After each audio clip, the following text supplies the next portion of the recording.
Today is Thursday, July 8th. We'll tell you about a worsening crisis in Haiti. The country's president was assassinated, and now the U.S. and other world leaders could be stepping in to help.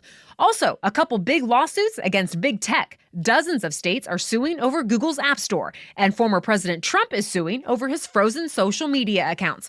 Plus, a security warning from Microsoft, how to apply for a job on TikTok, and why Tampa-based sports fans are celebrating this morning. Welcome to The Newsworthy. All the day's news in about 10 minutes. Fast, fair, fun, and on the go. I'm Lacey Evans, filling in for Erica Mandy during her maternity leave.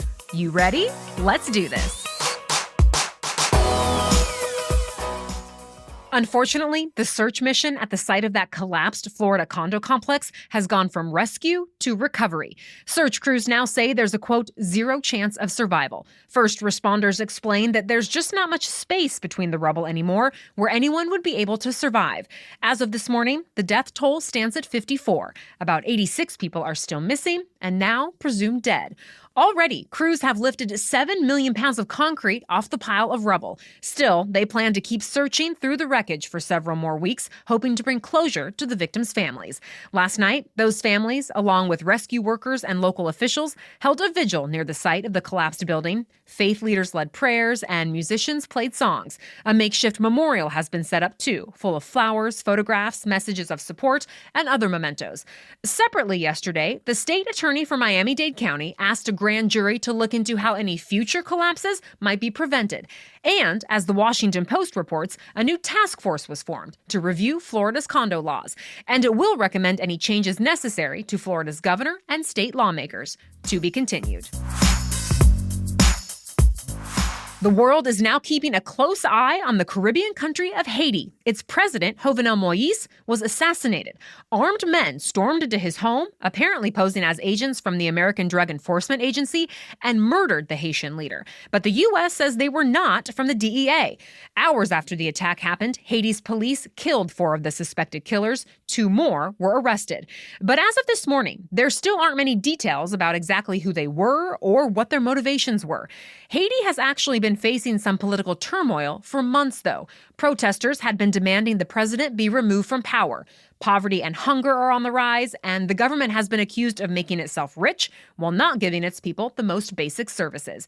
Now, some experts worry President Moïse's killing could fuel a cycle of violence. World leaders, including President Biden, have condemned the assassination. Biden has promised security assistance, and the UN Security Council is expected to meet about it today.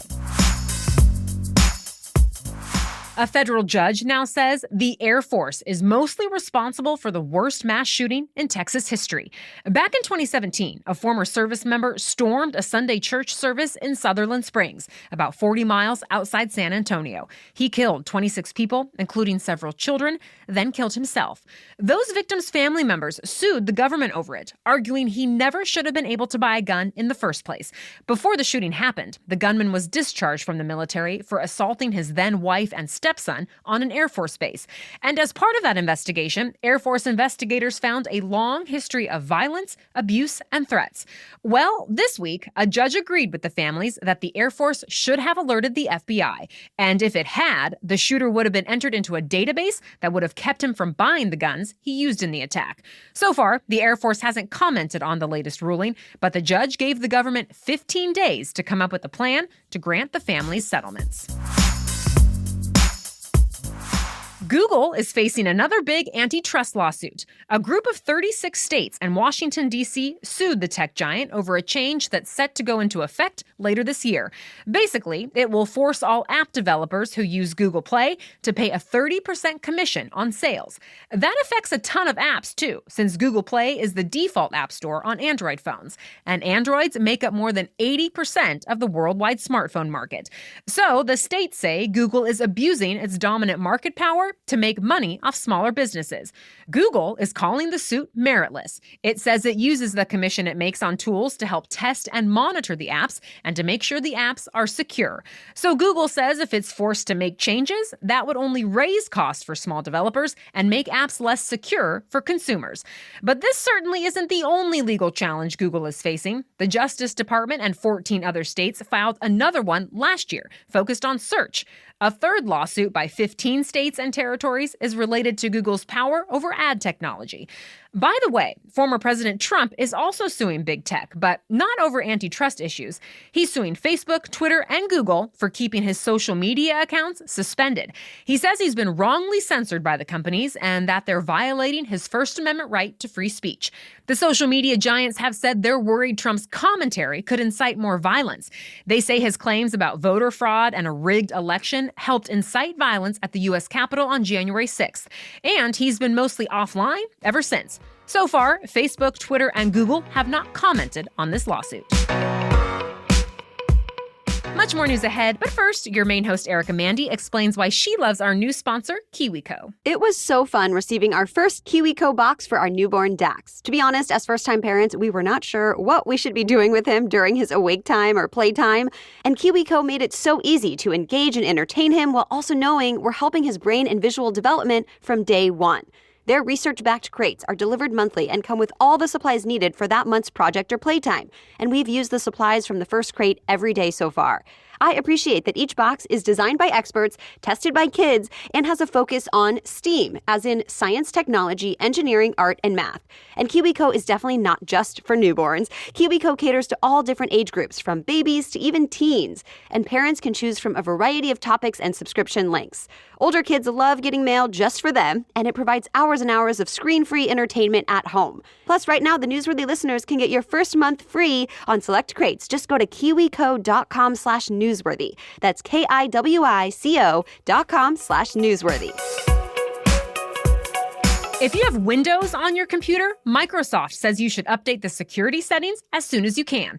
The company found a flaw in the operations system that hackers can use to take control of your PC from anywhere in the world. Microsoft says the flaw is within a tool called Windows Print Spooler that lets you connect to printers. But even if you've never used it or known about it, it's definitely on your device. Microsoft says hackers can infiltrate Print Spooler to access your data. So the company is releasing updates for Windows 10 and Windows 7 to fix the issue. To check if an update is available for your computer, go to Settings, then click on Update and Security. Grubhub will soon have robots delivering food orders. The company plans to put autonomous robots on hundreds of college campuses this fall. It's part of a partnership with a Russian tech firm, Yandex, which built the robots. Grubhub says they work in the dark and in rainy or snowy conditions. They're about the size of a suitcase and can deliver to places cars can't reach. Customers will get an alert on their phones when the robot is close. They'll then use the app to open a hatch and collect the food. The company hasn't announced which colleges will have robots wheeling around on their campuses just yet, so stay tuned. You can now apply for a job on TikTok. The social media app launched its new resumes feature this week.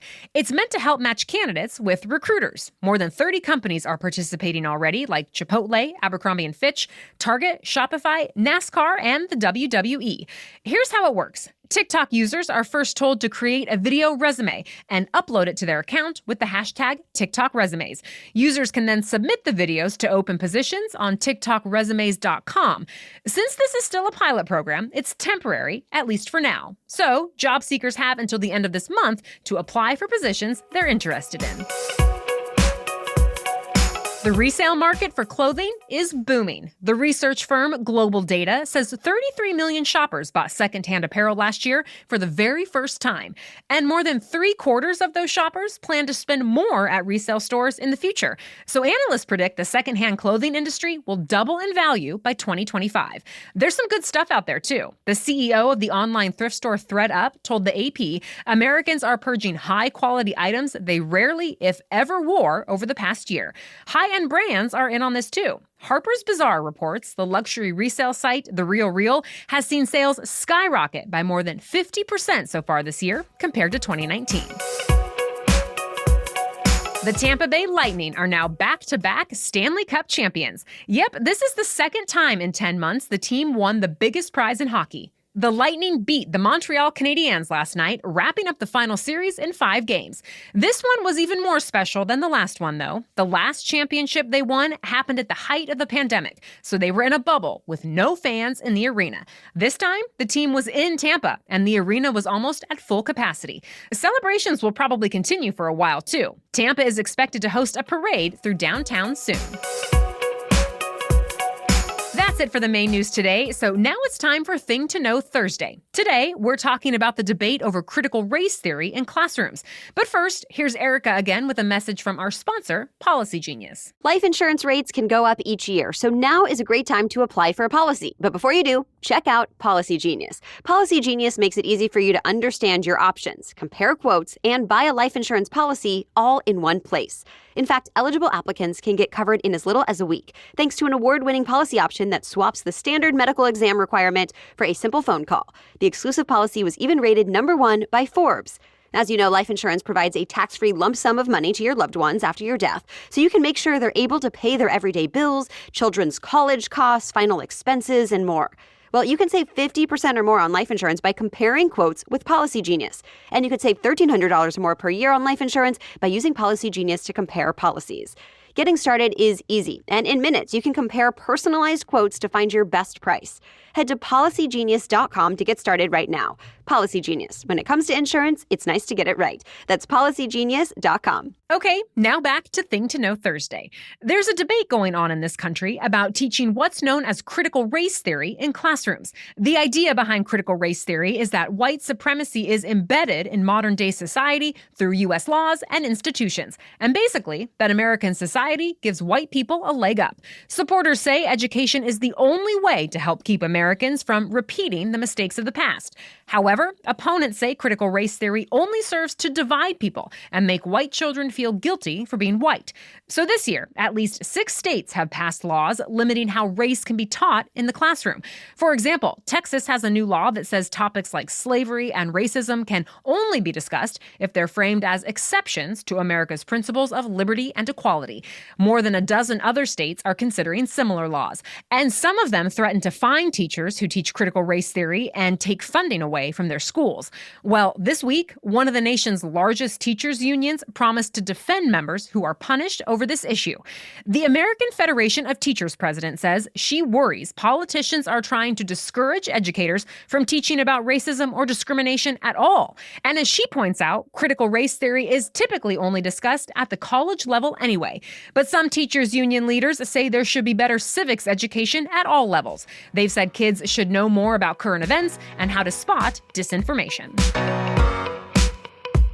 And that's it for today. Thanks for listening and making the Newsworthy part of your routine. As always, you can read more about any of the news stories mentioned at thenewsworthy.com under the Episodes tab, or scroll down to the bottom of the homepage to sign up for our free weekly newsletter. We give you extras every Friday and even feature listeners. In fact, we would love to feature you. So sign up and then click the Get Featured button in our next email.